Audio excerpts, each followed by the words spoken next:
జిల్లాలో ఉండే ప్రతి వాడికి, ఇల్లు లేని వాడికి, పెళ్ళైన వాడికి ఆనాడు ఇందిరమ్మ ఇల్లు 25 లక్షలు తెలంగాణ రాష్ట్రంలో ఇచ్చి పేదల్ని ఆనాడు కాంగ్రెస్ ప్రభుత్వం ఆదుకున్నది.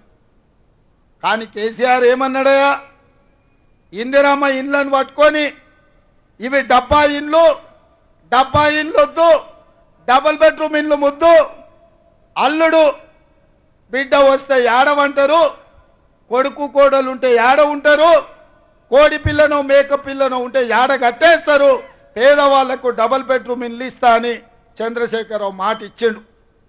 నేను అడుగుతున్నా, ఇక్కడికి వచ్చిన వేలాది మందిని మా అక్కలను అడుగుతున్నా, మీకెవరికైనా డబుల్ బెడ్రూమ్ ఇల్లు వచ్చిందా? మీకెవరికైనా డబుల్ బెడ్రూమ్ ఇల్లు ఇచ్చిందా? ఆ సన్నాసి ఇల్లు ఇవ్వలేదు, మీ సంసారాలను చూడలేదు.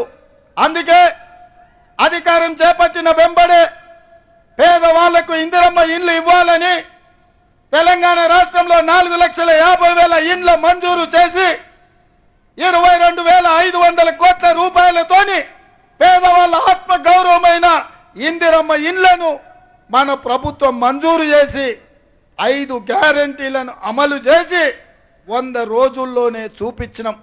ఇదే కాదు, తెలంగాణ ఉద్యమమే నీళ్లు నిధులు నియామకాల కోసమే కదా ఉస్మానియా కాకతీయ యూనివర్సిటీ విద్యార్థులు వీరులై అమరులై ఆకాశంలో తారలై వెలిగినరు.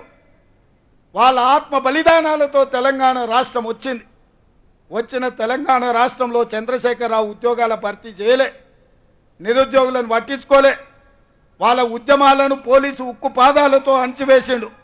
కానీ ఆయన కుటుంబంలో ఆయన మంత్రి అయిండు, అల్లుడు మంత్రి అయిండు, కొడుకు మంత్రి అయిండు, బిడ్డ ఎంపీ అయింది, ఓడిపోతే ఎమ్మెల్సీ అయింది, వినోద్రావు ఓడిపోతే ప్లానింగ్ కమిషన్ వైస్ చైర్మన్ అయిండు, దయాకర్రావు మంత్రి అయ్యిండు, కృష్ణారావు ఎమ్మెల్యే అయ్యిండు, దివాకర్ రావు ఎమ్మెల్యే అయ్యిండు, చెన్నమనేని రమేష్ రావు ఎమ్మెల్యే అయ్యిండు, కల్వకుంట్ల విద్యాసాగర్ రావు ఎమ్మెల్యే అయ్యిండు. ఆయన చుట్టపొల్లు అందరూ ఎమ్మెల్యేలు, ఎంపీలు, మంత్రులు, ముఖ్యమంత్రులు అయినరు.